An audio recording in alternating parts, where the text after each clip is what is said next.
Welcome, dear viewers. For more exclusive, thrilling stories every week, join our membership. Sit back, relax, and sip your coffee. Enjoy.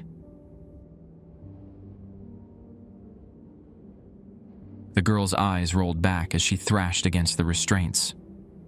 Her name was Melissa Jenkins, sweet-natured high school cheerleader from Summersville, West Virginia, who'd never hurt a fly before last Tuesday, when she stabbed her mother 17 times with a kitchen knife. The local news called it a psychotic break. I knew better. "How long has she been like this?" I asked, keeping my distance from the bed. Pastor Coleman rubbed his weathered face. 3 days now. Her daddy's beside himself. The doctors at Charleston Area Medical Center couldn't explain it. Said it might be some kind of seizure disorder, but he didn't finish the sentence. He didn't need to. The restraints creaked as Melissa's back arched unnaturally. Her joints popped and cracked like kindling. The smell in the room, sweet decay and something sulfuric, made my stomach turn. My name is Nathan Blackwood. I'm not an exorcist. I'm not a priest. I'm a consultant. Someone who knows the rules when dealing with particular types of demonic entities. 5 years ago, I was a psychology professor at West Virginia University in Morgantown, specializing in religious psychosis and delusion. Now I help people with problems that can't be solved with medication or therapy. "It's a taker," I said, setting my worn leather satchel on a chair. "Mid-tier possession, probably attracted by emotional trauma." "Was there an incident before this started?" Pastor Coleman nodded. "Her boyfriend died in a car crash on Route 19, just north of town. Hit a coal truck head-on." I could see the scene in my mind. Twisted metal on that winding highway cutting through the Appalachian Mountains. Another tragedy in a region that's seen more than its fair share. I came to Summersville 3 hours ago, driving my beat-up Ford Taurus down from my cabin near Seneca Rocks. The town sits on the edge of Summersville Lake, a place of extraordinary beauty that masks centuries of suffering. The indigenous peoples who first inhabited these lands spoke of dark spirits in the hollows. The miners who came later told stories of creatures in the deepest shafts. Some truths are carried in the soil itself. I never planned on becoming what I am. After my wife Emma disappeared in the Monongahela National Forest 6 years ago, I went looking for answers. What I found instead was knowledge. Dangerous knowledge that came with a price. The locals where I live now call me the Devil Doctor. Some leave offerings on my porch, jars of honey, homemade bread, occasionally a bottle of moonshine. Others cross the street when they see me coming. "I can help her," I told Pastor Coleman, "but we need to follow specific protocols. There are rules when dealing with a taker. Break them, and we lose her forever. Or worse, it spreads." Outside, the spring rain pattered against the roof of the Jenkins family home on Mountain Road. Through the window, I could see the lights of Summersville glittering in the valley below, unaware of the battle about to take place in this bedroom with its faded floral wallpaper and cheerleading trophies gathering dust. "Whatever you need," the pastor said, his voice quivering slightly. I unzipped my satchel and removed a small wooden box inlaid with silver. "First rule: from the moment we begin, no one enters or leaves this room until sunrise. No matter what you hear, no matter what she says or does." "What else?" he asked. "Second rule: we use only her baptismal name. Nothing else." Pastor Coleman frowned. "But Melissa is—" "Her full name," I interrupted, "the one given at baptism." "Melissa Jane Jenkins," he said. I nodded, laying out the contents of the box on the nightstand.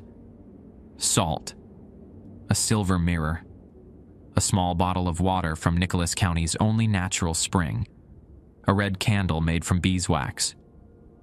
There are 5 more rules, I said, meeting his gaze, and they must be followed to the letter. No exceptions. The girl on the bed began to laugh, a sound like glass breaking. Her voice, when it came, was not her own. "He can't save her," it rasped, lips peeling back to reveal bloodied gums. "No one can." I've heard those words before, in a dozen different bedrooms across West Virginia. I've learned not to believe them. "We'll see about that," I said, and began to work. Pastor Coleman shifted uncomfortably as I sealed the bedroom door with a line of salt. The Jenkins home was a modest 2-story on the outskirts of Summersville, the kind of place where family photos covered the walls and a Bible sat prominently on the coffee table. The scent of yesterday's pot roast still lingered in the hallway, a jarring contrast to the putrid smell emanating from Melissa's room. "Where's her father?" I asked, striking a match to light the beeswax candle. "Roy's staying with his sister over in Richwood. He couldn't..." Pastor Coleman's voice caught. "He couldn't bear to see her like this." I nodded. "Most couldn't.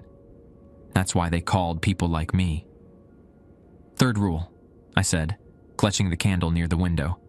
"If she speaks to you directly or calls you by name, don't respond, no matter what she says or promises." The pastor nodded, clutching his own Bible like a shield. "Fourth rule. If I tell you to leave the room, you run. Don't look back. Don't hesitate. Go straight to your car and drive to the Summersville Dam. Wait for me there." Rain hammered against the window, punctuated by distant thunder. Springtime in the Appalachians was always volatile. Beautiful one moment, violent the next, like the human soul. Melissa's body suddenly went rigid. Her eyes, which had been rolled back, snapped forward to stare at me, bloodshot and yellowing at the edges.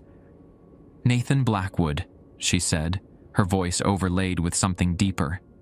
"The man who lost his wife in the woods. Did you ever find what took her?" I kept my face expressionless, though the words cut like a blade. This was typical. Takers sensed emotional wounds and dug their fingers in. I'd dealt with enough to know better than to respond. "Fifth rule," I continued, speaking to Coleman but keeping my eyes on Melissa. "When I begin the binding ritual, her speech will change. She'll speak in what sounds like tongues. It's not. It's the entity communicating in its native language. If you understand any of it, even a single word, cover your ears immediately." I removed a small leather journal from my satchel. My grimoire, though I'd never call it that to a pastor. Its pages contained everything I'd learned about demonic entities indigenous to Appalachia, compiled from old mining records, church documents, and my own encounters. Sixth rule. No electronic devices can be operating during the ritual. Watches, phones, anything with a circuit board. Coleman pulled out his cell phone and an old Timex watch, placing them on a dresser across the room. I did the same with my own phone. "Last rule," I said, "and this is crucial. If at any point Melissa appears to return to normal, if she seems lucid, rational herself, don't trust it. The taker will imitate her perfectly when cornered." As if on cue, Melissa's whole demeanor changed. Her strained features softened, and tears welled in her eyes. "Pastor Coleman?" she whimpered, sounding exactly like the teenager she was. "It hurts. Please make it stop hurting." Coleman flinched but caught himself before responding. "Good," I murmured, opening my journal to a marked page. "Now we begin." I approached the bed carefully, staying just beyond her reach. Takers were cunning. They'd wait patiently for a mistake, then strike with inhuman speed. From my pocket, I withdrew a small vial of oil infused with yarrow and angelica root, harvested from my garden near Seneca Rocks. The mixture was based on an old recipe I'd found in the personal papers of Dr. Owen McGee, a physician who'd worked in the coal camps around Beckery in the 1930s. "Melissa Jane Jenkins," I said, my voice steady and clear. "I address only you now. If you can hear me, give me a sign." For a moment, nothing happened. Then, her pinky finger twitched. Once, twice. A subtle movement, but enough. "Good girl," I said. "Keep fighting." The thing inside her snarled, baring teeth stained with blood from where she'd bitten her own tongue. "You can't touch her," it spat. She invited me in. After Trevor died, she begged for the pain to stop. I stopped it. I began drawing symbols on her forehead with the oil. Ancient sigils adapted from Cherokee protective markings I had learned from an elder in the eastern part of the state. The taker hissed as the oil made contact. "Seventh rule," I said to Coleman, who watched with wide eyes. "No matter how much she bleeds, we don't stop until I say it's done." I started the incantation, not Latin or Hebrew, but something older. Words passed down through generations of Appalachian granny women and folk healers. The language of the mountains themselves. Melissa's body contorted, bones cracking as she fought against the restraints. The bed frame shuddered. Blood began to trickle from her nose and ears. "Jesus Christ," whispered Coleman. "Don't," I warned, not breaking the rhythm of the words. "Don't invoke anything right now." The candle flame suddenly stretched tall, burning blue for an instant before returning to orange. The temperature in the room plummeted. My breath fogged in front of me. "She killed her mother," the entity said, its voice now like grinding metal. "Cut her open while she slept. Do you really want that back in the world?" I continued the ritual, ignoring the lie. Mrs. Jenkins was in the hospital, badly injured but alive. Takers always lied when desperate. Melissa's back arched impossibly, and she let out a scream that couldn't have come from human lungs. The windows rattled. Somewhere in the house, glass shattered. "It's fighting," I told Coleman. "That's good. It means the binding is working." I poured a circle of the spring water around the bed, the purest water in Nicholas County, from a source that predated European settlement. "This will be a long night," I said, glancing at my watch one last time before setting it aside. It was 9:17 p.m., and we've only just begun. Outside, lightning split the sky, illuminating the rolling hills beyond Summersville for a brief, brilliant moment. Then darkness fell again, deeper than before. The next hour passed in a brutal cycle of progress and regression. Each time I thought we were gaining ground, the taker would rally, forcing me to start certain elements of the ritual again. Pastor Coleman remained in the corner, lips moving in silent prayer despite my warnings about invocations. "You should tell him what really happens," Melissa's body said, head twisting unnaturally to look at Coleman. "About the ones you couldn't save." I ignored the taunt and continued working. The room had grown so cold that frost was forming on the window, unusual for April even in the mountains. The beeswax candle burned steadily despite the temperature, its light creating grotesque shadows on the faded wallpaper. "How many dead now, Nathan?" It continued. 8? 9? That family in Elkins, 3 generations gone because you were too slow. My hands faltered for just a moment. The thing smiled, knowing it had struck a nerve. "Rule 8, I said suddenly, turning to Coleman. "If it begins to speak about my past cases, start reading Psalm 91 aloud." The pastor looked confused. This wasn't one of the original rules I'd outlined, but he immediately flipped to the passage and began reading. "He who dwells in the shelter of the Most High will rest in the shadow of the Almighty." The entity hissed, attention diverted. I used the distraction to complete the next phase, sealing the demonic anchor points. Takers needed 5 physical connections to maintain their hold: eyes, mouth, heart, hands, and blood. I placed small pouches containing black salt and dried blackberry leaves at each point around Melissa's restrained body. "I'm sorry," I whispered to the girl beneath the possession. "This part will hurt." I grasped my silver-edged affame, a ritual knife I'd inherited from a hedge witch in Hampshire County, and made a small, precise cut across Melissa's palm. Her blood welled dark and thick, almost black. The taker inside her shrieked, a sound like metal grinding against stone. "What are you doing?" Coleman cried, breaking off his reading. "Keep going," I commanded. "The blood is its strongest anchor. We need to purify it." I caught the blood in a small clay bowl, then mixed it with white ash from the hearth of St. John's Episcopal in Charleston, one of the oldest continually operating churches in the state. The mixture fizzed and smoked.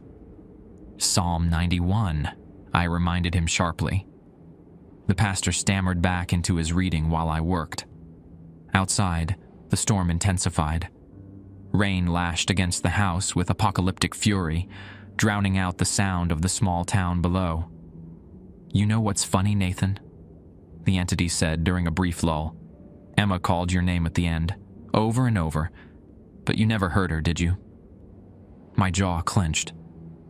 "Don't engage," I told myself. "It's trying to derail the ritual." I applied the blood mixture to each of the pouches, completing the circle of binding. Ancient sigils I'd drawn on the floor around the bed began to glow faintly, not with light, but with a strange absence of it, as if they were pulling the darkness in. "Tell me about Melissa," I said, deliberately using her baptismal name again. "Tell me who she was before Trevor's accident." Coleman looked up from his Bible. "She is the kindest soul. Volunteers at the community pantry on Mill Street, tutors kids at Summersville Elementary. Never missed a Sunday service." His voice broke. "That's how I know this isn't her. Couldn't be." I nodded. "The taker targets the good ones. They're more willing to sacrifice themselves to end pain. Melissa didn't want to hurt anyone. She wanted to stop hurting." After Trevor wrapped his car around that tree on Route 19, she stopped eating. Coleman continued. Stopped sleeping. Her mother said she'd just sit in her room staring at nothing. The perfect breeding ground for a taker. They were opportunistic predators, drawn to emotional wounds like sharks to blood. The deeper the pain, the stronger their hold. "Where did it come from?" Coleman asked. "Is it, from hell?" I shook my head. "Not in the way you're thinking. Takers are indigenous to these mountains. They were here before the first European settlers, before the indigenous tribes. They're as much a part of this land as the coal and limestone." Melissa's body suddenly went limp. Her eyes rolled back, showing only whites. The restraints creaked as her muscles relaxed. "What's happening?" Coleman asked. "It's retreating," I explained, checking her pulse. "Gathering strength. We need to work quickly before it rallies." I removed a small stone mortar and pestle from my satchel. Into it went dried black cohosh, bloodroot, and a pinch of graveyard dirt from Beckley's Wildwood Cemetery, one of the oldest burial grounds in southern West Virginia. I added spring water and ground the mixture into a thick paste. "This is an old remedy," I told Coleman, "dating back to the Civil War. There was a midwife in Lewisburg who discovered it could draw out spiritual infections." "That's not in any Bible I know," he said doubtfully. "No," I agreed. "It's in something older. Knowledge passed down through generations of mountain healers." I met his gaze. "The Bible is a powerful book, Pastor, but it's not the only record of how to fight darkness. I spread the paste across Melissa's forehead in the pattern of an old Cherokee protection symbol. Her skin sizzled on contact, raising blisters in the shape of the mark.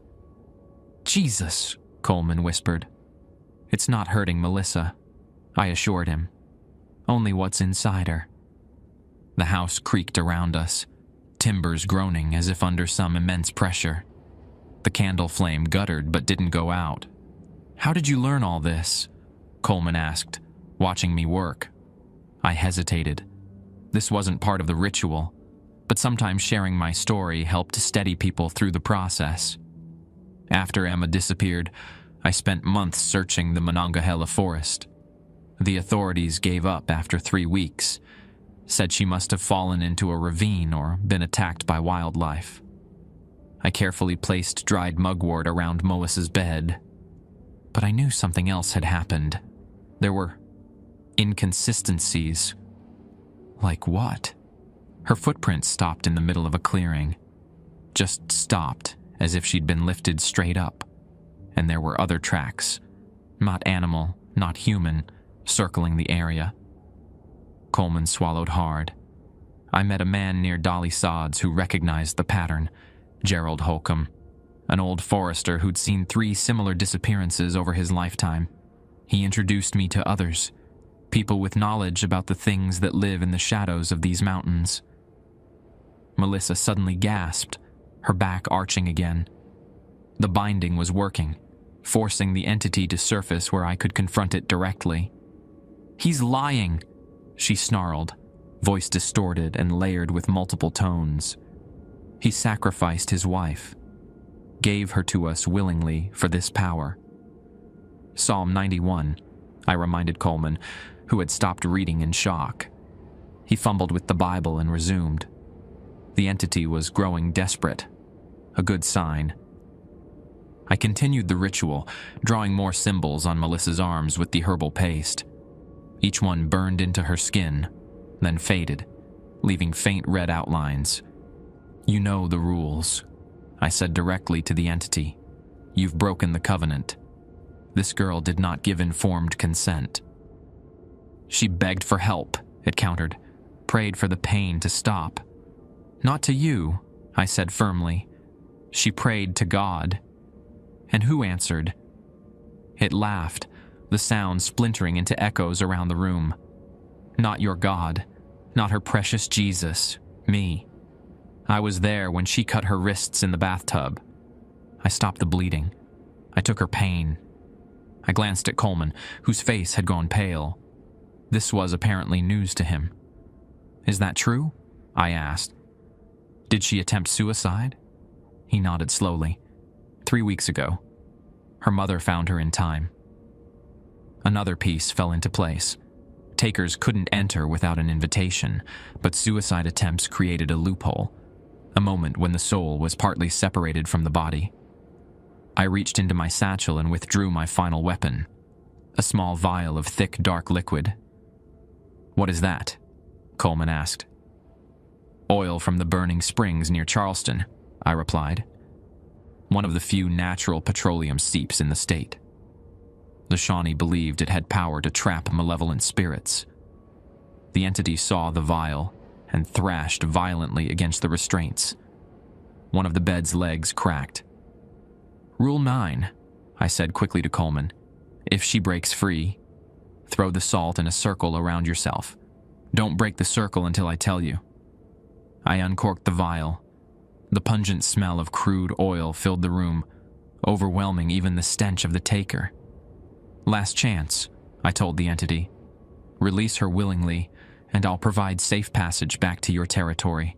Fight me, and I'll bind you to the deepest shaft of the abandoned Hawk's Nest tunnel." Melissa's face contorted into a mask of hatred. "You think you're the only one who knows the rules? I've dwelled in these mountains since before humans crawled from the mud. I am the darkness between the trees. I am the cold at the bottom of the lake." "You are a parasite," I corrected, "feeding on a girl's grief, and you've overstayed your welcome."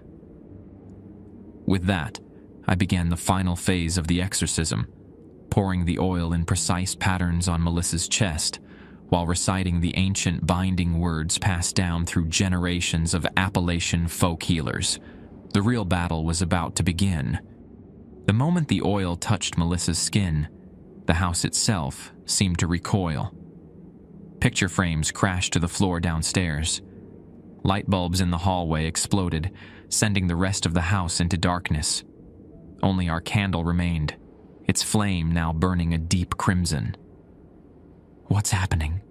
Coleman whispered, clutching his Bible so tightly his knuckles had gone white. "The binding is working. It's trying to break the physical connections." I kept my voice calm, though my heart hammered in my chest. Rule 10. If the candle goes out completely, strike a match immediately. We cannot allow total darkness. The burning spring's oil sizzled on Melissa's skin, but unlike the herbs, it left no marks. The oil was for the taker, not its host. I continued the ritual, reciting the words taught to me by Eliza Howell, an elderly woman from a hollow near Webster Springs, who claimed her family had been fighting these entities since before the Revolutionary War. "Ik the ut adrife," I chanted, the Old English words feeling strange on my tongue.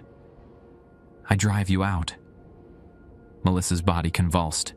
Her eyes snapped open, but instead of her normal blue irises, they had gone completely black, like pools of oil.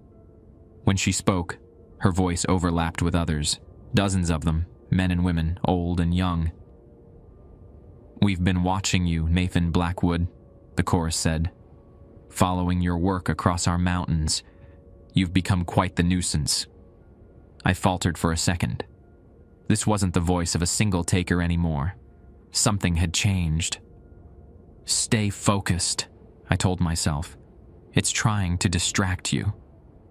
"Tell me, Nathan," the voices continued. "Did you ever wonder why Emma went into those woods that day? What she was looking for?" My hands trembled slightly as I drew another symbol on Melissa's forehead. "Don't engage," I reminded myself. "Oh, but she was looking for something very specific," it said, lips curling into a grotesque smile. "Something we showed her in her dreams, night after night." A cold realization washed over me. Had Emma been targeted? Before I could process this, Melissa's body jerked violently.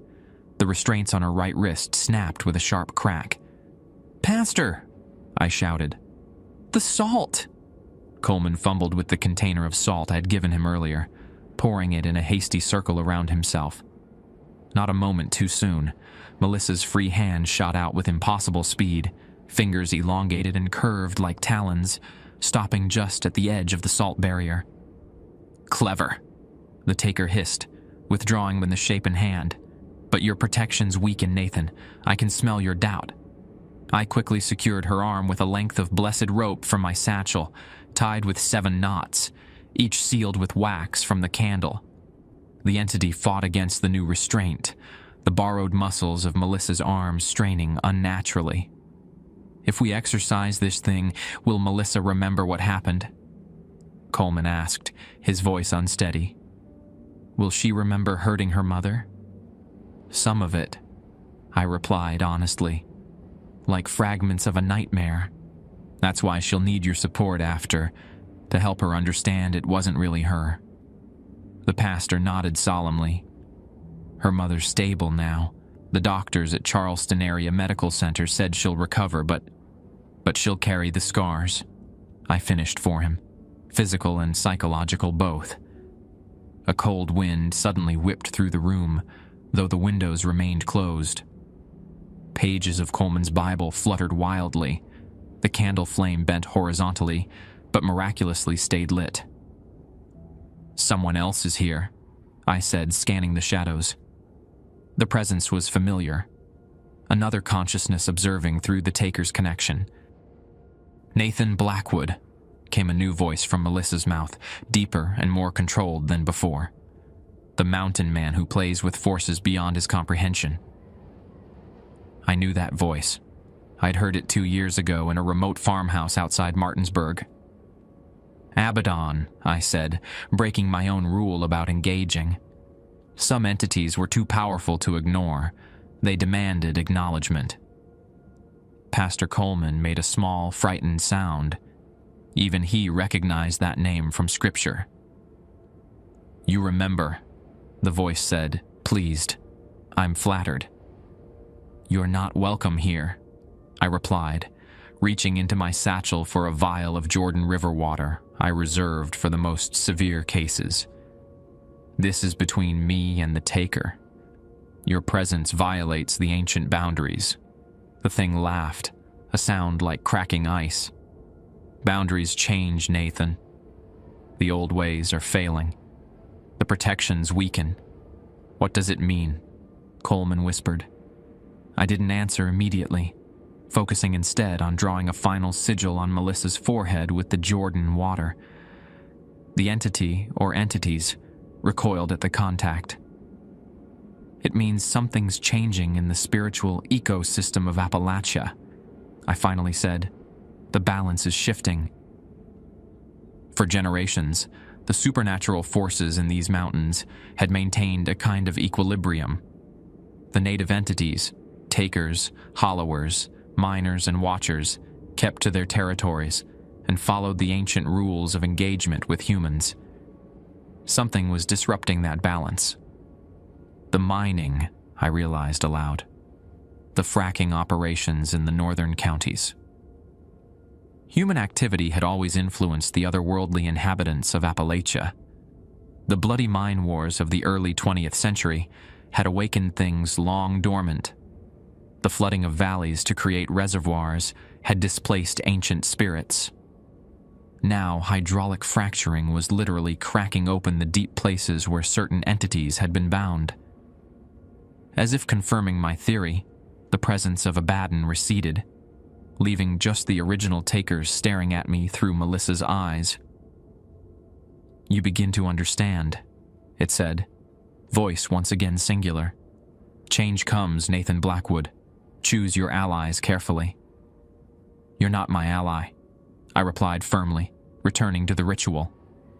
Rule 11. When an entity offers alliance, reject it 3 times. I continued the exorcism with renewed determination, anointing each of Melissa's restraints with the Jordan River water. The taker thrashed against the bindings, and the house groaned in sympathy. I could feel the weight of the mountains around us, pressing in. "I reject your offer," I stated clearly. "I reject your presence. I reject your claim on Melissa Jane Jenkins." Melissa's body went rigid, her back arching impossibly high. A scream tore from her throat that didn't sound human. The windows in the room shattered outward, sending glass spraying into the night. "Cover your ears!" I shouted to Coleman as the entity began speaking in its native tongue. A language older than human settlement in these hills. Syllables that twisted the air and left impressions of dark, cramped spaces and the taste of metal. For a dangerous moment, I understood fragments of what it was saying. Something about gateways opening and old bindings breaking. I quickly blocked my ears until the utterance ceased. "Why can't we listen?" Coleman asked, cautiously lowering his hands. "Their language rewires human brains," I explained. "Changes neural pathways.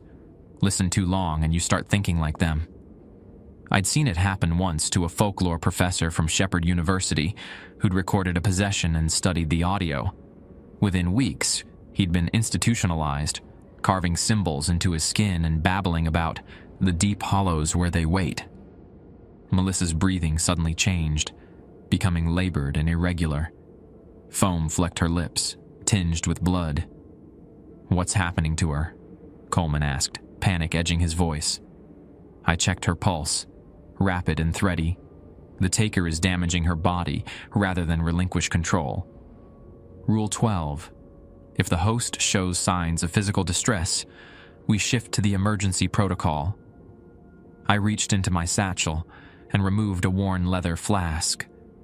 Inside was a tincture of ginseng, sassafras, and foxglove, steeped in moonshine from a still near Pineville.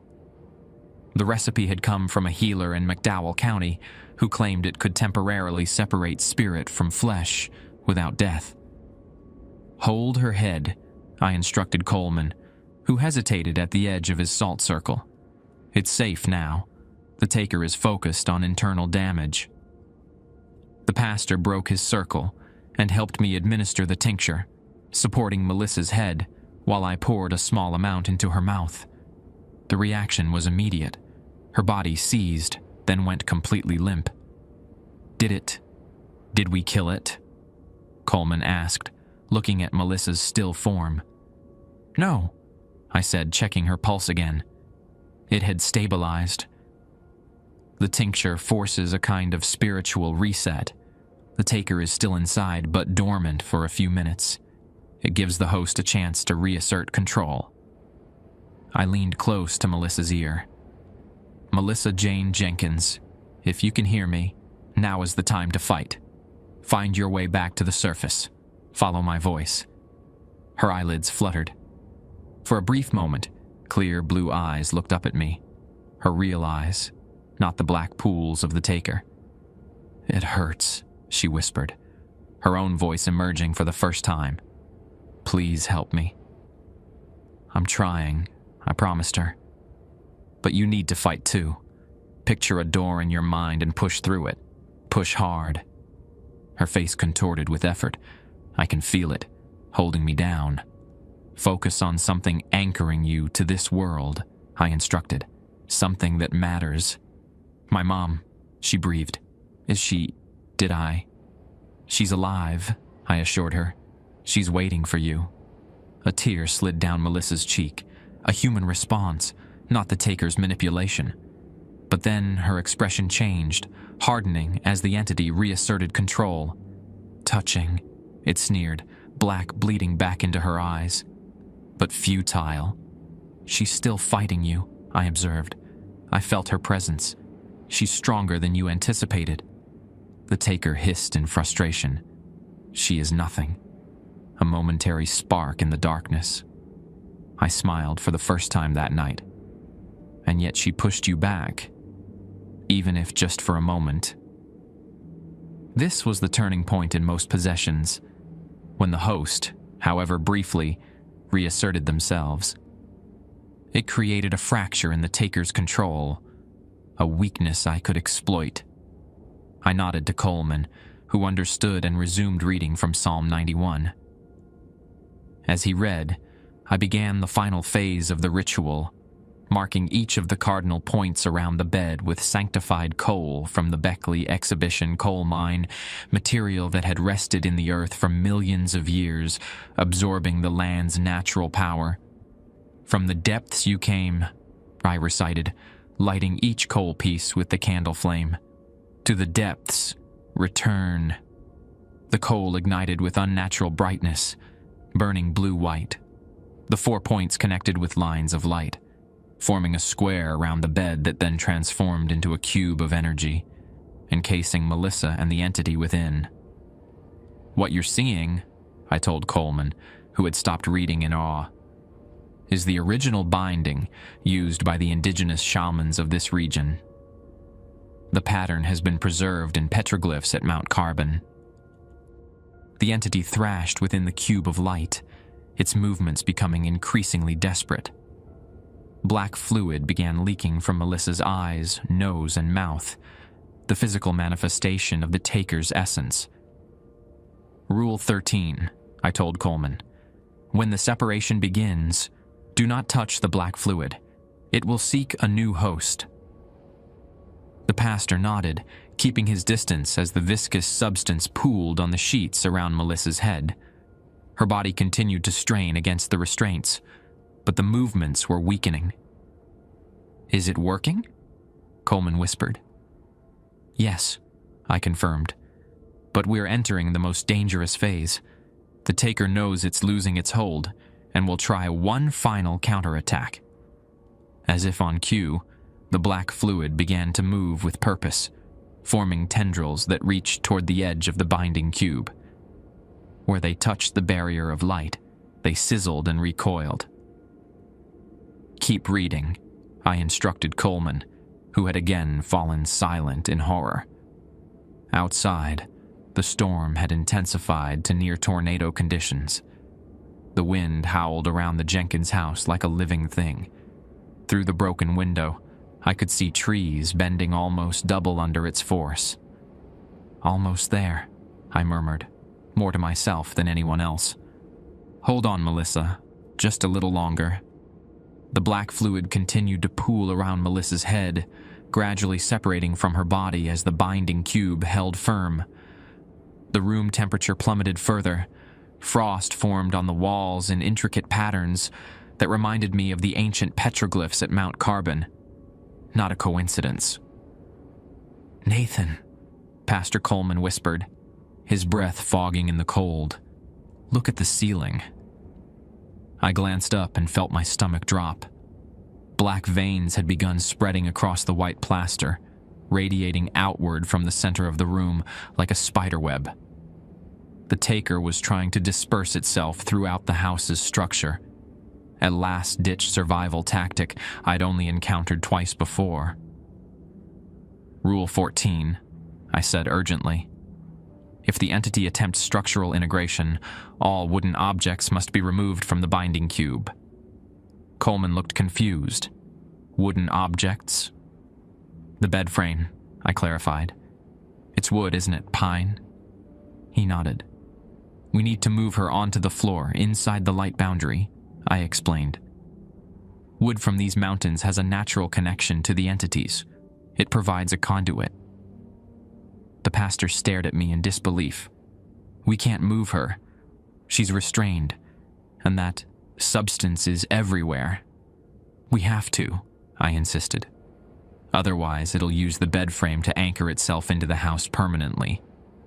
Together, we approached the bed. The black ichor reacted to our proximity, tendrils reaching toward us like curious fingers before recoiling from the protection symbols I'd drawn on our wrists earlier. "On my count," I instructed. "We'll lift the mattress with her still secured to it. 1, 2, 3.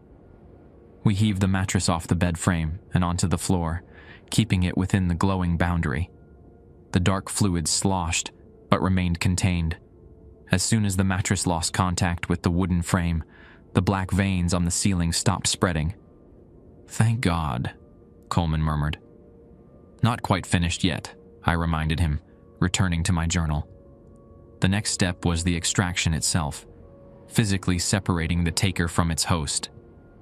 From my satchel, I produced a small clay jar sealed with beeswax and inscribed with symbols from the Adena culture that had inhabited these hills thousands of years before European settlement. The jar had been fired in a kiln near the ancient mounds outside Moundsville, a place of power where the barrier between worlds had always been thin. "What is that for?" Coleman asked. "We can't just remove the entity," I explained. "It needs to be contained. This jar is prepared specifically for that purpose." "That little thing will hold that." He gestured to the roiling black mass that had now fully emerged from Melissa's body and hovered above her like a storm cloud. "It's not about physical size," I told him.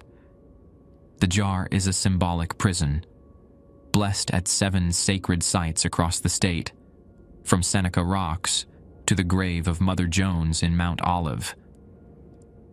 I placed the jar at the foot of the mattress and began the final incantation, words of binding passed down through generations of Appalachian healers, mixed with phrases from Cherokee, Shawnee, and languages far older. The taker thrashed more violently as the ritual neared completion. The black substance contracted and expanded like a beating heart, sending droplets against the binding cube's walls. Where they hit, the light barrier sizzled and momentarily dimmed. "It's weakening the containment," I observed grimly. "Rule 15. If the cube fails, your only protection is blood warding." I withdrew a small obsidian knife from my pocket. "Pastor, I need to strengthen the barrier. This will require blood, mine, freely given. Coleman's eyes widened. Blood magic. That's not what you think, I interrupted. This isn't demonic. This is the oldest form of protection magic these mountains know. Life force freely sacrificed creates a barrier nothing can cross. Before he could object further, I sliced my palm and let the blood drip onto each of the 4 coal pieces anchoring the cube. The barrier flared brighter with each drop, the light shifting from blue-white to a deep, pulsing crimson.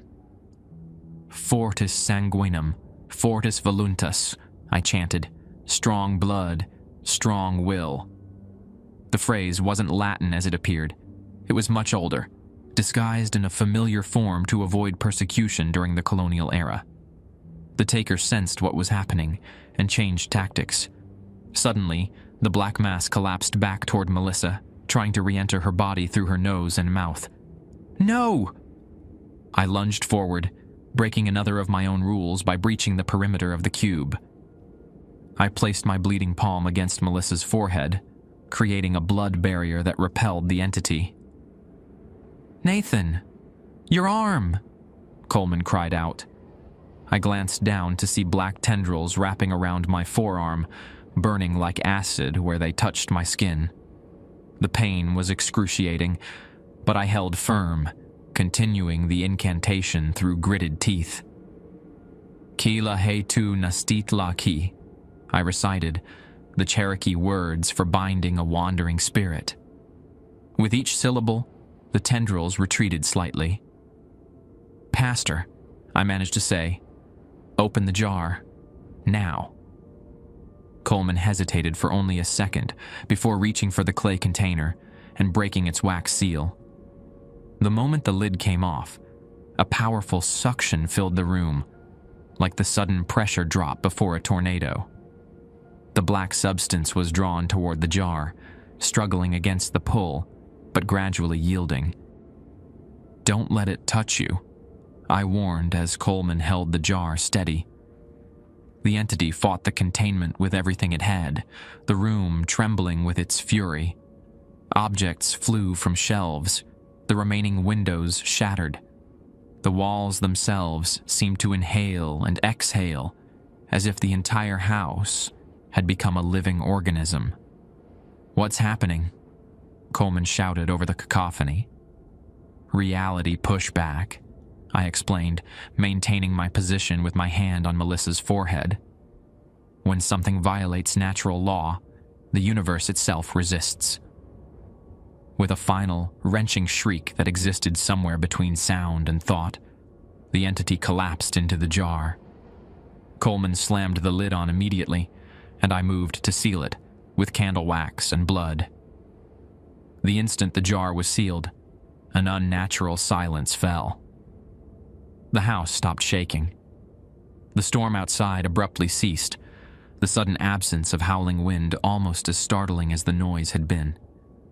Melissa's eyes fluttered open, clear blue, no trace of black.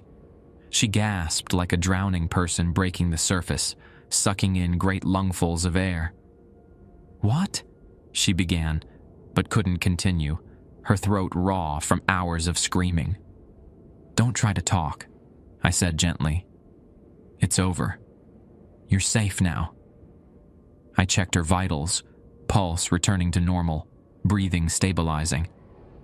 The marks from the binding ritual were already fading from her skin, leaving only faint pink traces that would disappear within days. "Did we do it?" Coleman asked, staring at the jar in his hands with a mixture of awe and revulsion. "Is it really contained?" "Yes," I assured him, wrapping a bandage around my injured palm. "But we're not finished yet. Rule 16. After containment, the vessel must be properly disposed of within 24 hours. "Where? How?" "There's an abandoned mine shaft in the New River Gorge, a place prepared for containments like this." I took the jar carefully from him, inspecting the seal to ensure it was complete. "I'll take it there at dawn." Melissa tried to sit up, and I gently helped her. Confusion and horror dawned on her face as fragmented memories began to return. My mom. Tears welled in her eyes. That wasn't you, Coleman said firmly, moving to her side. Your mother knows that. Everyone knows that. I began cleaning up the ritual components while they talked, dismantling the binding cube by extinguishing each coal piece with spring water. The cube's luminous walls faded, leaving the room in the dim light of the single candle. Will it come back? Melissa asked suddenly, looking directly at me. No, I said with certainty. Not this one, but... I hesitated, unsure how much to reveal. But what? Coleman prompted. But there are others, I admitted, and something's changing in the spiritual ecosystem of these mountains. The barriers are thinning. Rules that have governed these entities for centuries are breaking down. I thought of Abaddon's words, the sense of larger forces at work. Something was coming. Something that made even the ancient mountain entities nervous. Melissa's eyes drifted to the jar. What was it? What was inside me? A very old hunger, I replied after a moment. These entities have existed in the Appalachian Mountains since before human settlement. The indigenous peoples knew about them. The early European settlers encountered them. They've been given many names over the centuries. Darksome ones, hollow lords, soul eaters. Demons, Coleman supplied. I shook my head. Not in the biblical sense. They're more like native wildlife of the spiritual ecosystem. Dangerous, certainly, but part of these mountains' natural order. Melissa lay back, exhaustion overtaking her. Will I remember any of this tomorrow? Parts, I told her honestly. Like fragments of a nightmare. The human mind protects itself by forgetting the worst. If only that were true for everyone, I thought, no mind flashing to Emma's face. Some memories never faded, no matter how much you wish they would. As dawn approached, painting the sky visible through the broken windows with streaks of pink and gold, I packed my supplies. The jar containing the taker was wrapped in a cloth inscribed with protective sigils and placed carefully in my satchel. Thank you, Coleman said quietly as Melissa drifted into her first natural sleep in days. I didn't believe... I believed in evil, but not like this. Few do, I replied, until they encounter it firsthand. I left him with instructions from Melissa's care and a small pouch of herbs to burn in the house for purification. As I stepped outside into the fresh morning air, I could feel the weight of the captured entity in my bag, a cold pressure against my side. The town of Somersville lay below, peaceful in the early light, its residents unaware of the battle that had taken place during the night. That's how it should be, I thought. Let them live in the daylight world, untroubled by the knowledge of what lurks in the shadows. I got into my car and headed toward the New River Gorge. The entity was contained, but my work wasn't finished. It never really was. The drive to New River Gorge took me along winding mountain roads still slick from the night's storm. My Taurus hugged the curves of Route 19 as dawn fully broke over the hills, painting them in shades of misty blue and gold. The world seemed washed clean, as it often did after both natural and supernatural tempests had passed. The jar sat in my passenger seat, wrapped in protective cloth and secured with a seatbelt. An absurd precaution that might have made me laugh if I couldn't feel the malevolence radiating from within it. Every few minutes, the car's radio would static, or the headlights would flicker, small reminders of the taker's presence, even contained.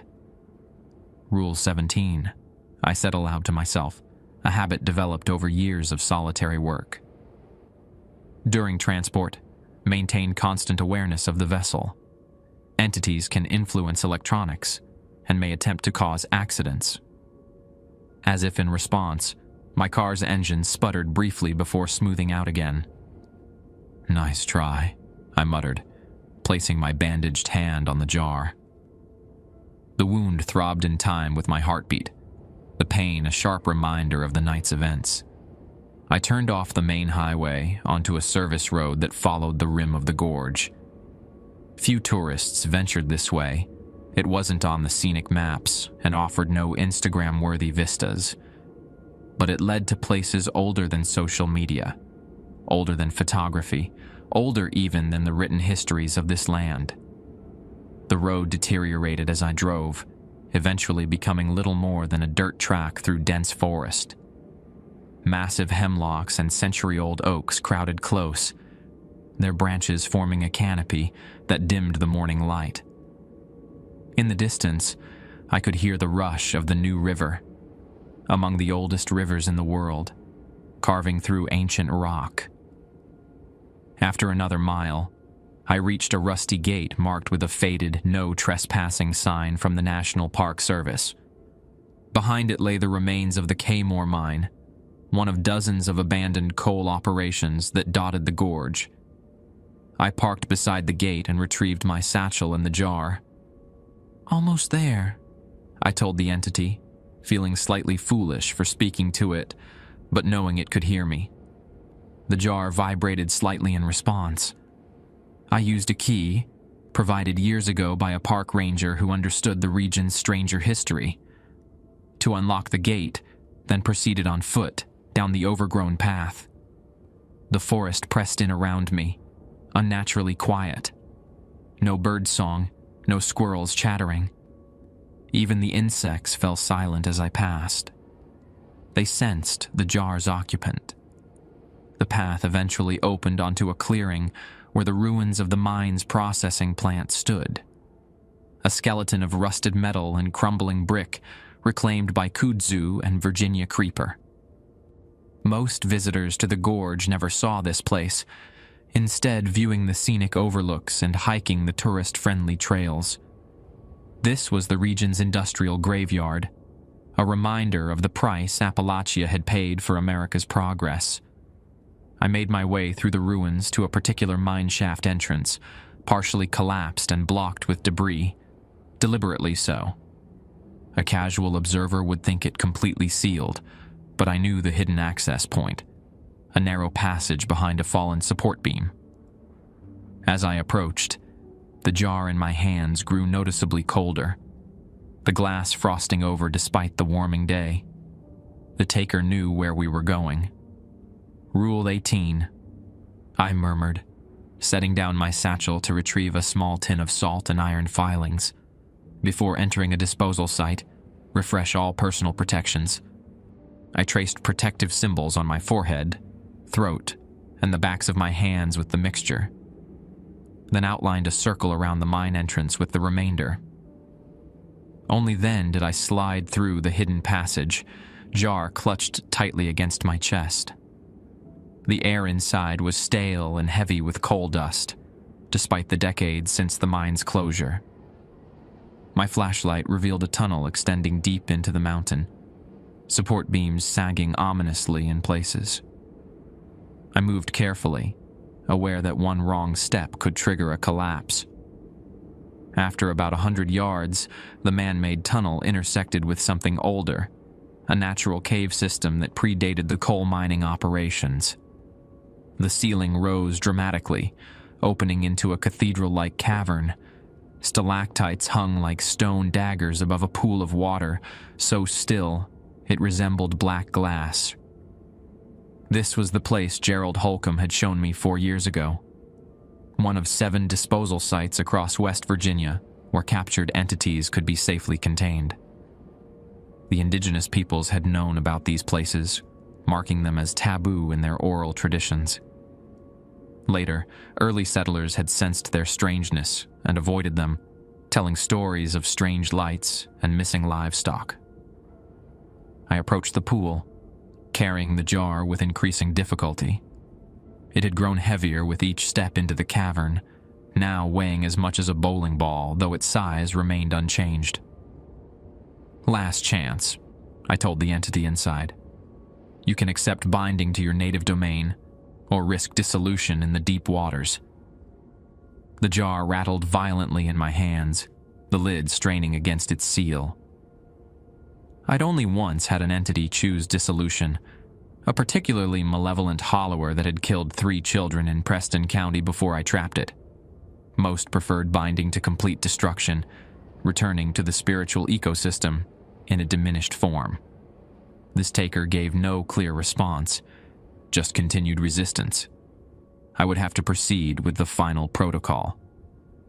At the pool's edge, I knelt and began unpacking specific items from my satchel.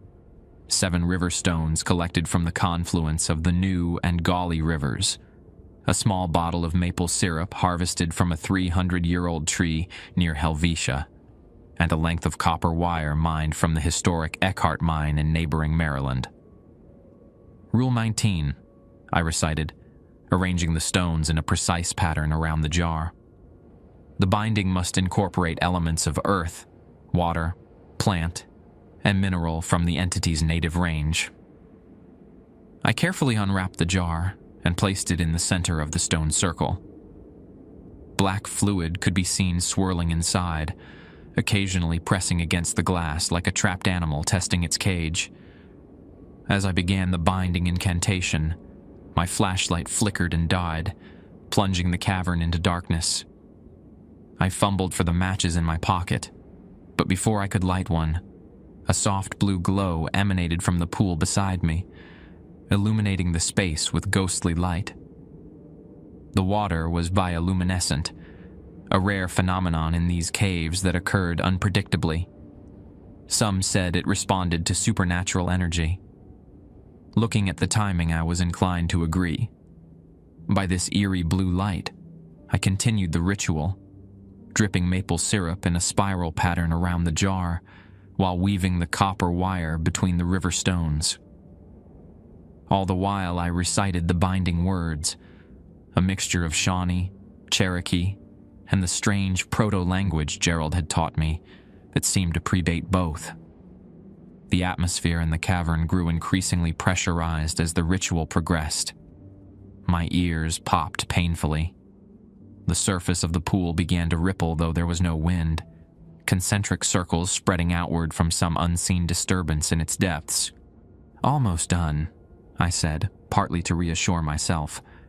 The taker was fighting harder than I'd anticipated, causing the jar to rock violently within its circle of stones. Then I heard it, a voice that wasn't coming from the jar. "Nathan." I froze. It was Emma's voice coming from the darkness behind me. "Don't turn around," I told myself firmly. Rule 20.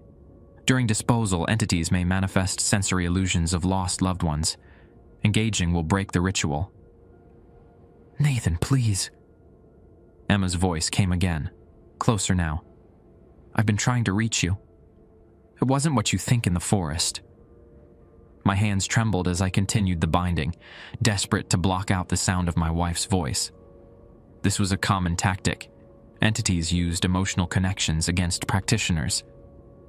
I'd encountered it before, but never with Emma's voice rendered so perfectly. "She's not here," I said aloud. "This is a manipulation." Of course I'd say that if I were a manipulation, the voice countered with Emma's characteristic pragmatism. "But what if I'm not? What if I've been trapped all this time? And this is your one chance to help me?" A cold sweat broke out across my forehead despite the cave's chill. The voice had Emma's particular cadence, the slight West Virginia accent she'd tried to shed during her college years, but that emerged when she was emotional. The jaw before me rattled more insistently, the seal beginning to weep black fluid around its edges. "You're losing control of the binding," Emma's voice observed. "You know what's happening, don't you? The boundaries are failing everywhere. I'm just the first to find a way through." That gave me pause. It wasn't what I'd expect from a simple manipulation. There was information there, specific information about the changing spiritual landscape I had been tracking. "If you're really Emma," I said carefully, continuing the ritual motions, "you'll understand why I can't stop. Why I have to complete this." "I do understand." the voice said softly. You always were so careful about the rules. That's why I never told you about my own research. I knew you'd try to stop me. A chill ran down my spine that had nothing to do with the cave's temperature. Emma had been an anthropology professor, specializing in Appalachian folk traditions. Before her disappearance, she'd been investigating connections between mining disasters and supernatural occurrences. What research? I asked, breaking my own rule against engagement. What did you find? The jar's seal cracked slightly, a tendril of black substance beginning to snake out. Focus, Nathan, the voice urged, suddenly sharp. Contain it first, then we can talk. That was so quintessentially Emma, practical even in the face of the extraordinary, that I felt tears spring to my eyes. But I did as instructed, returning my full attention to the jar and completing the binding words with renewed determination. In nomine terrae et aquae, ligote ad locum metivitatis, I concluded, pressing my still wounded palm against the jar's lid.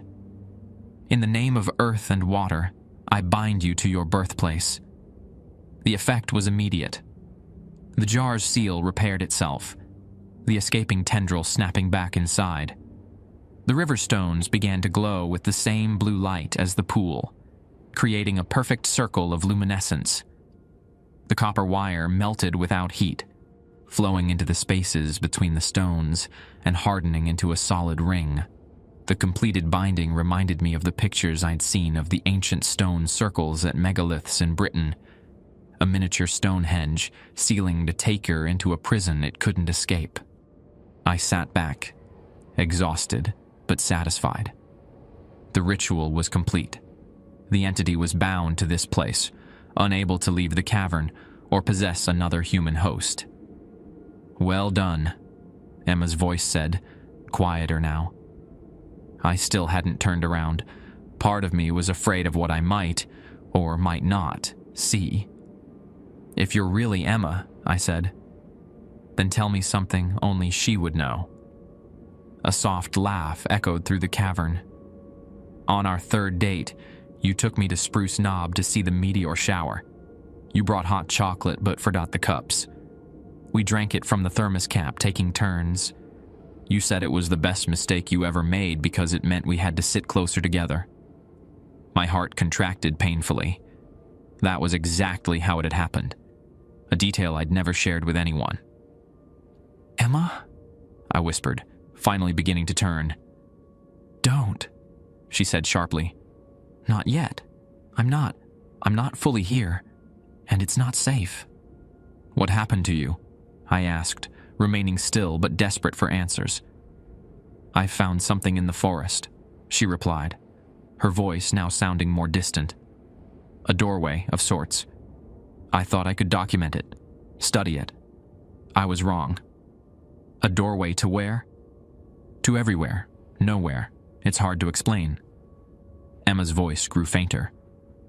The boundaries between worlds are thinning, Nathan. Not just here, but all across Appalachia. What happened with that girl in Somersville? That's just the beginning. The blue glow from the pool seemed to pulse in agreement, brightening and dimming like a heartbeat. How do I find you? I asked, desperation creeping into my voice. How do I bring you back? You can't, she said sadly. Not yet, but you can help stop what's coming. There's a pattern to the breaches. The old mining sites, the fracking wells. They're creating fissures in more than just rock. Tell me what to do, I pleaded. Find my research. Emma's voice was barely audible now. I hit it where we first said, I love you. Before I could respond, the blue light from the pool suddenly intensified to a blinding flash. When it faded seconds later, the cavern was silent. The presence I'd felt, Emma's presence, was gone. I sat motionless by the bound jar for a long time, tears streaming silently down my face. After 6 years of searching, of wondering, I finally had confirmation. Emma wasn't dead, but whatever had happened to her in the Monongahela forest had transformed her into something I didn't yet understand. Eventually, I gathered my remaining supplies and stood on shaky legs. The binding was complete, the taker contained. But my work, it seemed, was just beginning. As I made my way back through the mine tunnel, a new sense of purpose replaced my exhaustion. If Emma was right, if the boundaries between worlds were failing throughout Appalachia, then the rules I'd been following might not be enough anymore. I would need to find her research. And to do that, I needed to remember where we first said those 3 words to each other, all those years ago. The afternoon sun was high overhead by the time I emerged from the mine. My phone, which had been dead in the cavern, suddenly powered on with a cascade of missed calls and text messages, all from Pastor Coleman.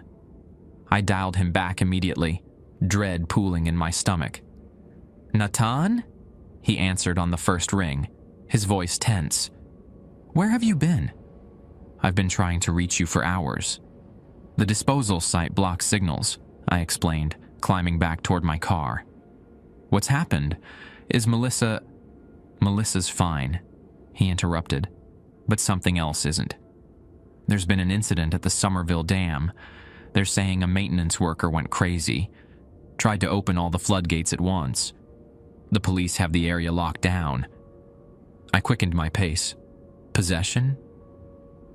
"I don't know," Coleman admitted. "But after what we just went through, it seems like too much of a coincidence." "I'm on my way," I told him, reaching my Taurus and sliding behind the wheel. "Where are you now?" "At the Jenkins house. Melissa's father came home. He's with her now." "Stay there," I instructed. "Salt the doors and windows again. Don't leave until I call you."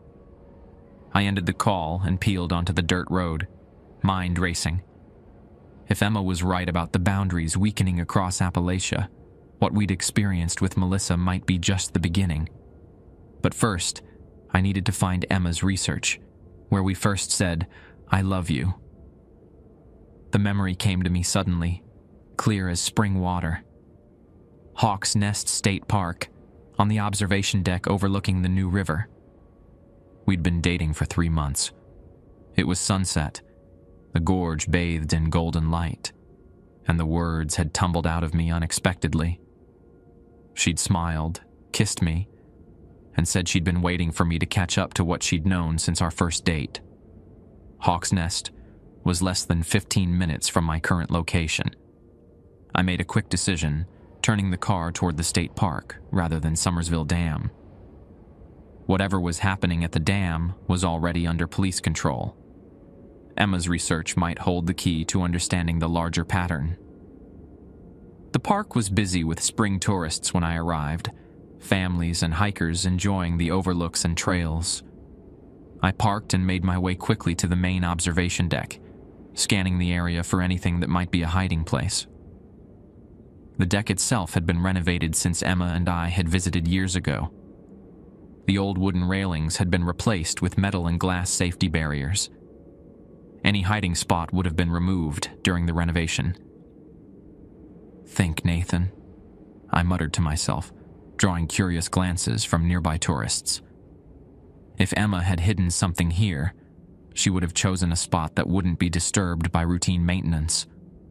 I moved away from the main deck, following a less trafficked trail that led to a smaller overlook Emma had preferred. This spot hadn't been upgraded yet, still featuring the same weather-worn wooden structure I remembered. Near the end of the platform was a bench where we'd sat that evening, watching the sunset. I examined it carefully, running my fingers along the underside of the wooden slats. Nothing. Then I noticed the small marker plaque mounted on the railing, a dedication to the civilian conservation corps workers who had built the original observation platforms in the 1930s. Emma had been particularly interested in the CCC's impact on Appalachian infrastructure. I crossed to the plaque and examined it closely. The bronze plate was secured to the railing with 4 screws, 1 in each corner. The bottom right screw looked slightly different from the others, newer, less weathered. Using my pocket knife, I carefully loosened the screw. It came out easily, as if it had been removed before. I worked on the other 3, and soon the entire plaque came away in my hands. Behind it was a small hollow in the wooden railing, expertly carved out. Inside was a waterproof USB drive wrapped in plastic. "Clever girl," I whispered, pocketing the drive. As I replaced the plaque, my phone rang again. This time it was a number I didn't recognize. "Nathan Blackwood," I answered. "Mr. Blackwood, this is Officer Davis with the Nicholas County Sheriff's Department." The voice was professional but tense. "I understand from Pastor Coleman that you're some kind of specialist in unusual behaviors." "That's one way to put it," I replied cautiously. "We've got a situation at Summersville Dam. The maintenance worker who tried to open the floodgates is exhibiting some extreme behaviors. The paramedics can't get close enough to sedate him." "How extreme are we talking?" I asked, already walking quickly back to my car. "He's speaking in what sounds like multiple languages at once, has superhuman strength, and—" The officer hesitated, "and his eyes are completely black. The pastor suggested you might be able to help." My stomach dropped. Another possession so soon after Melissa's. This wasn't normal, even by my standards. "I'm about 20 minutes away," I told him. "Until I get there, keep everyone back. Don't let anyone touch him directly, especially if he's bleeding. And officer, don't look directly into his eyes." "Roger that," he replied, sounding relieved to have specific instructions. "We'll clear the area and wait for you at the north entrance." I drove faster than was strictly legal, the USB drive burning a hole in my pocket. I was desperate to see what was on it, but the immediate crisis took precedence. As I approached Summersville Dam, I could see emergency vehicles clustered around the north service entrance, lights flashing. Officer Davis met me at the perimeter, a stocky man with a thick mustache and wary eyes. "Mr. Blackwood? Thanks for coming. The situation's escalated. He's barricaded himself in the control room." "Has he managed to open any dates?" I asked, retrieving my satchel from the trunk. "No, we cut the main power. But he's threatening to flood the valley if anyone comes near him." Davis eyed my satchel. "What exactly do you plan to do?" "That depends on what we're dealing with," I replied, surveying the scene. "I need to assess him first. Rule 21. Never assume all possessions are identical. Each entity has its own signature and weaknesses." "Possession?" Davis repeated incredulously. "Like demonic possession?" "Something like that," I said, not having time to explain the nuances. "Who is this worker? Any recent trauma or life changes?" Davis consulted his notepad. "Thomas Reed, 52. Been working dam maintenance for almost 20 years. Recently lost his brother in a mining accident over in Raleigh County." That caught my attention. "Mining accident? When?" "About 3 weeks ago. One of those small private operations. Shaft collapse. Another connection to mining." Emma's voice echoed in my mind. The old mining sites. The fracking wells. They're creating fissures in more than just rock. I need to see him, I decided. "Is there any way to observe the control room without entering?" Davis nodded. "There's a security camera feed in the monitoring station." He led me to a small office where a security guard sat watching multiple screens. On one, I could see the control room, a man pacing frantically, occasionally stopping to claw at the walls or bang his head against the concrete. Even through the grainy footage, I could tell this wasn't a standard taker possession. The man's movements were different, jerky and disjointed, as if his limbs were being controlled by competing influences. "This is something else," I murmured. "A composite entity, maybe. A what? Davis asked. A fusion of multiple spiritual fragments, I explained. Rare and extremely dangerous, usually forms in places with a history of death or trauma. Like a collapsed mine shaft? Davis suggested. I nodded grimly. Exactly like that. I began unpacking specific items from my satchel, different from those I'd used with Melissa. A vial of water from the Ohio River, a small bag of iron nails from the historic Harper's Ferry Arsenal, a bundle of dried foxglove wrapped in copper wire. What's the plan? Davis asked, watching me work. I need to separate the composite parts before I can bind them, I explained. Think of it like defusing a bomb.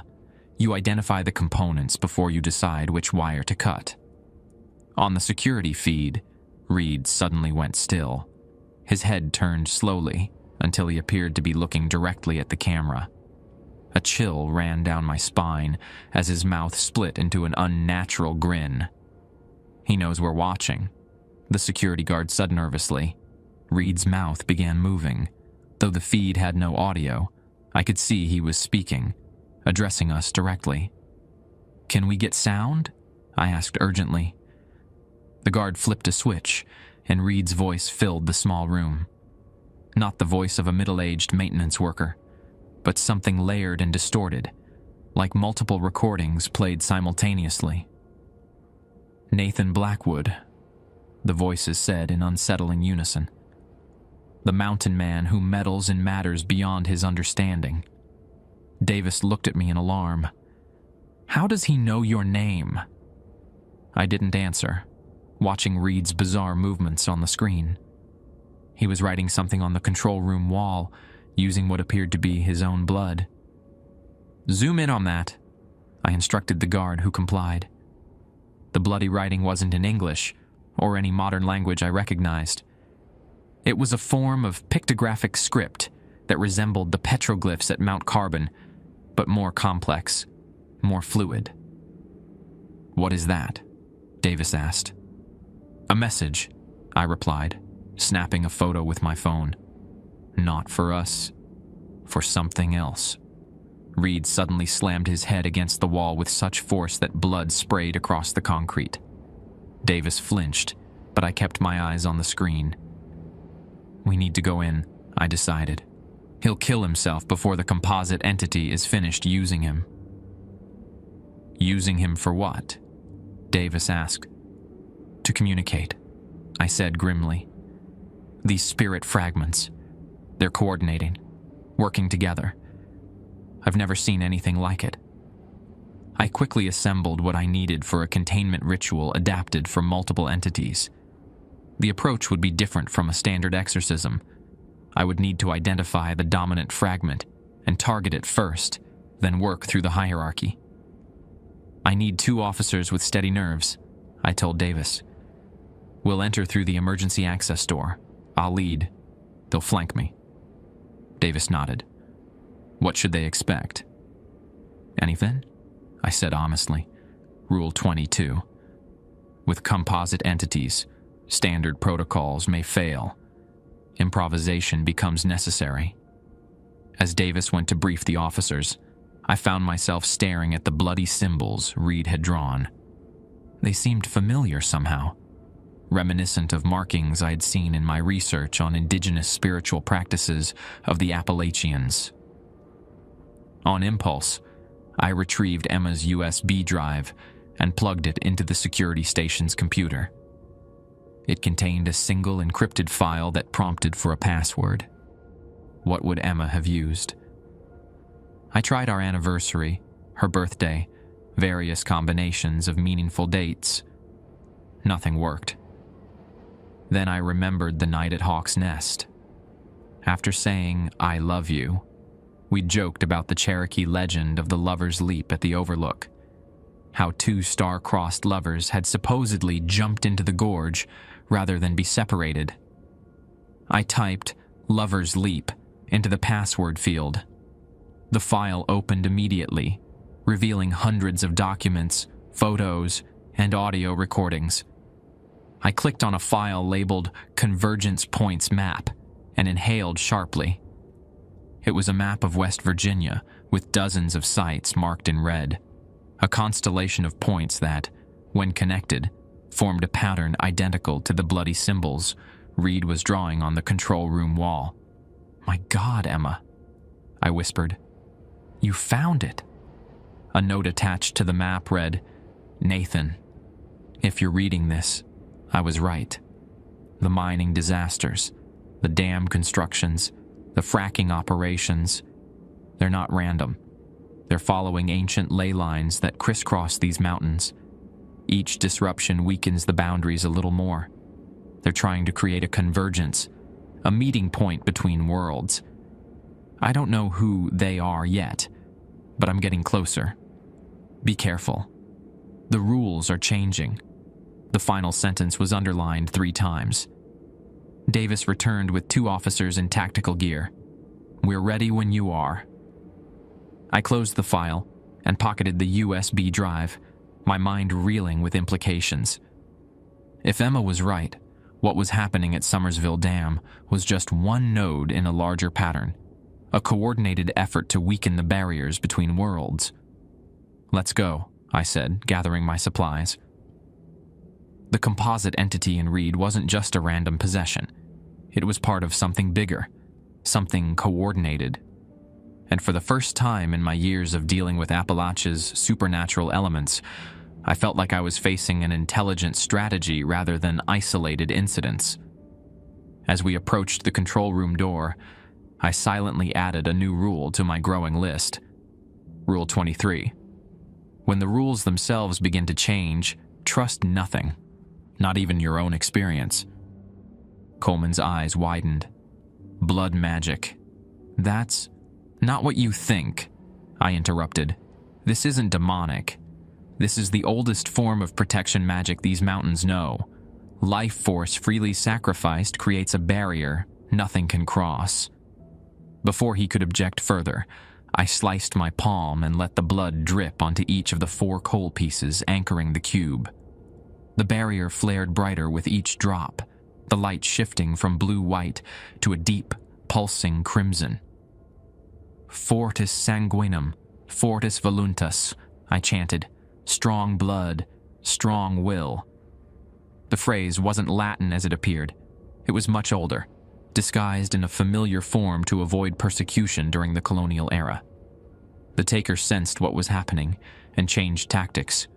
Suddenly, the black mass collapsed back toward Melissa, trying to re-enter her body through her nose and mouth. "No!" I lunged forward, breaking another of my own rules by breaching the perimeter of the cube. I placed my bleeding palm against Melissa's forehead, creating a blood barrier that repelled the entity. "Nathan, your arm!" Coleman cried out. I glanced down to see black tendrils wrapping around my forearm, burning like acid where they touched my skin. The pain was excruciating, but I held firm, continuing the incantation through gritted teeth. "Ki la he tu nastit la ki," I recited, the Cherokee words for binding a wandering spirit. With each syllable, the tendrils retreated slightly. "Pastor," I managed to say, "open the jar. Now." Coleman hesitated for only a second before reaching for the clay container and breaking its wax seal. The moment the lid came off, a powerful suction filled the room, like the sudden pressure drop before a tornado. The black substance was drawn toward the jar, struggling against the pull, but gradually yielding. "Don't let it touch you," I warned as Coleman held the jar steady. The entity fought the containment with everything it had, the room trembling with its fury. Objects flew from shelves, the remaining windows shattered.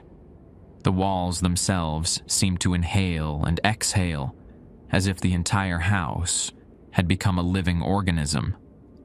"What's happening?" Coleman shouted over the cacophony. "Reality pushback," I explained, maintaining my position with my hand on Melissa's forehead. "When something violates natural law, the universe itself resists." With a final, wrenching shriek that existed somewhere between sound and thought, The entity collapsed into the jar. Coleman slammed the lid on immediately, and I moved to seal it, with candle wax and blood. The instant the jar was sealed, an unnatural silence fell. The house stopped shaking. The storm outside abruptly ceased, the sudden absence of howling wind almost as startling as the noise had been. Melissa's eyes fluttered open, clear blue, no trace of black. She gasped like a drowning person breaking the surface, sucking in great lungfuls of air. "What?" she began, but couldn't continue, her throat raw from hours of screaming. "Don't try to talk," I said gently. "It's over. You're safe now." I checked her vitals, pulse returning to normal, breathing stabilizing. The marks from the binding ritual were already fading from her skin, leaving only faint pink traces that would disappear within days. "Did we do it?" Coleman asked, staring at the jar in his hands with a mixture of awe and revulsion. "Is it really contained?" "Yes," I assured him, wrapping a bandage around my injured palm. "But we're not finished yet. Rule 16. After containment, the vessel must be properly disposed of within 24 hours. "Where? How?" "There's an abandoned mine shaft in the New River Gorge, a place prepared for containments like this." I took the jar carefully from him, inspecting the seal to ensure it was complete. "I'll take it there at dawn." Melissa tried to sit up, and I gently helped her. Confusion and horror dawned on her face as fragmented memories began to return. My mom." Tears welled in her eyes. "That wasn't you," Coleman said firmly, moving to her side. "Your mother knows that. Everyone knows that." I began cleaning up the ritual components while they talked, dismantling the binding cube by extinguishing each coal piece with spring water. The cube's luminous walls faded, leaving the room in the dim light of the single candle. "Will it come back?" Melissa asked suddenly, looking directly at me. "No," I said with certainty. "Not this one, but—" I hesitated, unsure how much to reveal. "But what?" Coleman prompted. "But there are others," I admitted, "and something's changing in the spiritual ecosystem of these mountains. The barriers are thinning. Rules that have governed these entities for centuries are breaking down." I thought of Abaddon's words, the sense of larger forces at work. Something was coming. Something that made even the ancient mountain entities nervous. Melissa's eyes drifted to the jar. What was it? What was inside me? "A very old hunger," I replied after a moment. "These entities have existed in the Appalachian Mountains since before human settlement. The indigenous peoples knew about them. The early European settlers encountered them. They've been given many names over the centuries: darksome ones, hollow lords, soul eaters." "Demons," Coleman supplied. I shook my head. "Not in the biblical sense. They're more like native wildlife of the spiritual ecosystem. Dangerous, certainly, but part of these mountains' natural order." Melissa lay back, exhaustion overtaking her. "Will I remember any of this tomorrow?" "Parts," I told her honestly. "Like fragments of a nightmare. The human mind protects itself by forgetting the worst. If only that were true for everyone, I thought, no mind flashing to Emma's face. Some memories never faded, no matter how much you wish they would." As dawn approached, painting the sky visible through the broken windows with streaks of pink and gold, I packed my supplies. The jar containing the taker was wrapped in a cloth inscribed with protective sigils and placed carefully in my satchel. "Thank you," Coleman said quietly as Melissa drifted into her first natural sleep in days. I didn't believe. I believed in evil, but not like this. "Few do," I replied, "until they encounter it firsthand." I left him with instructions from Melissa's care and a small pouch of herbs to burn in the house for purification. as I stepped outside into the fresh morning air. I could feel the weight of the captured entity in my bag, a cold pressure against my side. The town of Somersville lay below, peaceful in the early light, its residents unaware of the battle that had taken place during the night. That's how it should be, I thought. Let them live in the daylight world, untroubled by the knowledge of what lurks in the shadows. I got into my car and headed toward the New River Gorge. The entity was contained, but my work wasn't finished. It never really was. While keeping the dominant entity engaged, I had been quietly preparing the next phase of my plan. From my satchel, I'd extracted a glass sphere, one of my most precious tools, created by a glassblower in Milton who worked with sand from the oldest riverbed in North America. Rule 25, I said clearly. When a dominant fragment separates, trap it before addressing the remaining composite. In one swift motion, I uncapped the sphere and directed it toward the floating face. The vacuum effect was immediate. The entity shrieked as it was pulled into the glass container. I sealed it with a stopper made of wood from a lightning-struck oak on Spruce Knob, the highest point in West Virginia. The moment the dominant fragment was contained, Reed's body collapsed to the floor. The remaining entities, now leaderless, writhed beneath his skin in visible confusion. I turned to the officers. Help me get him into the center of the room. Quickly. Together we moved Reed's unconscious form away from the control panels. I retrieved salt from my satchel and created a circle around him, reinforcing it with river stones from 7 different West Virginia waterways, a composite binding for a composite entity. "What about that thing?" Davis asked, pointing to the sphere where the dominant entity swirled like black smoke. "I'll deal with it later," I said, focusing on Reed. "First, we need to save him." The exorcism of multiple fragments was more complex than a standard procedure. Each entity required a slightly different approach, different words of banishment. I worked methodically, addressing each presence individually, while maintaining the integrity of the containment circle. One by one, the fragments were forced out of Reed's body, some fleeing into the ether, others trapped in smaller containment vessels I had prepared. Throughout the process, Reed remained unconscious, his breathing gradually steadying as his body was reclaimed. After nearly an hour of continuous work, I extracted the final fragment, a traditional minor entity that had likely attached itself to Reed after his brother's death in the mine collapse. It emerged with a high-pitched wail before dissipating into nothing. Reed gasped and opened his eyes, normal human eyes, bloodshot, but free of the unnatural blackness. What happened?" he croaked, voice raw from hours of otherworldly speech.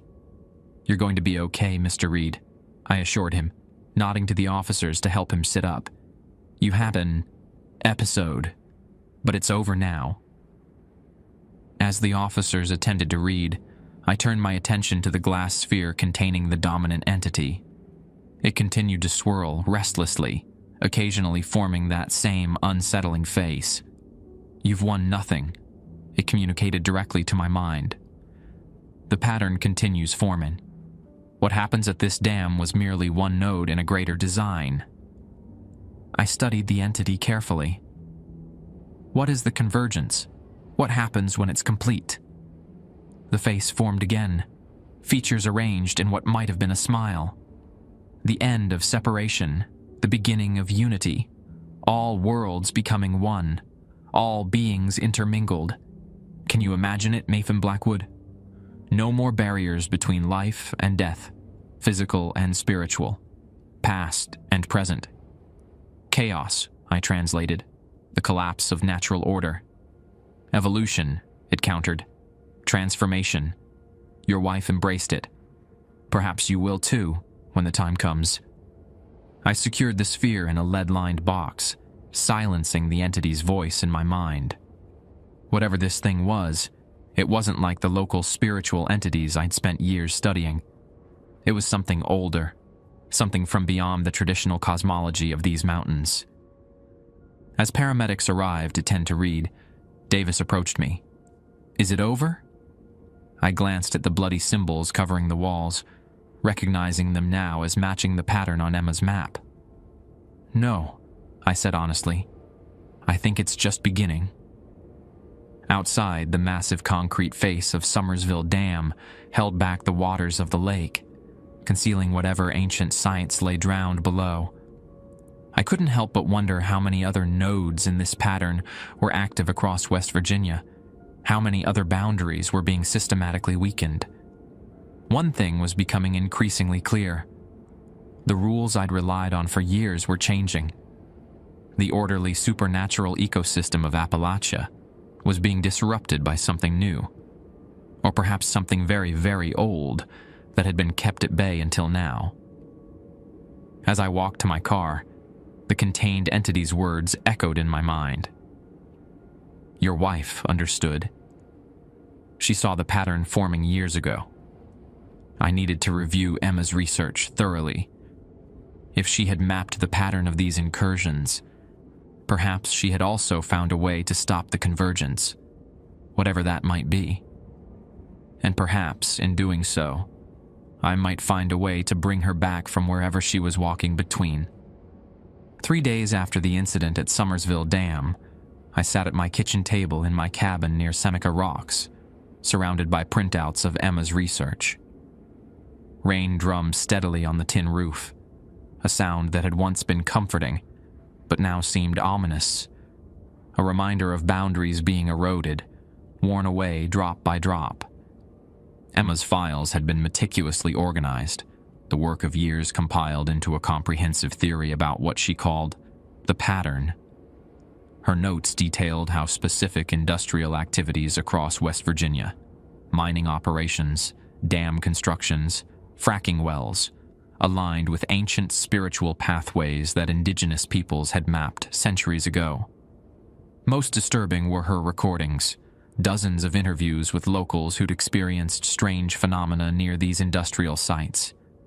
Coal miners describing things moving through solid rock in the deepest shafts. Hunters encountering patches of forest where time seemed to flow differently. Fishermen on Summersville Lake reporting massive shadows moving beneath the surface, too large and too purposeful to be fish.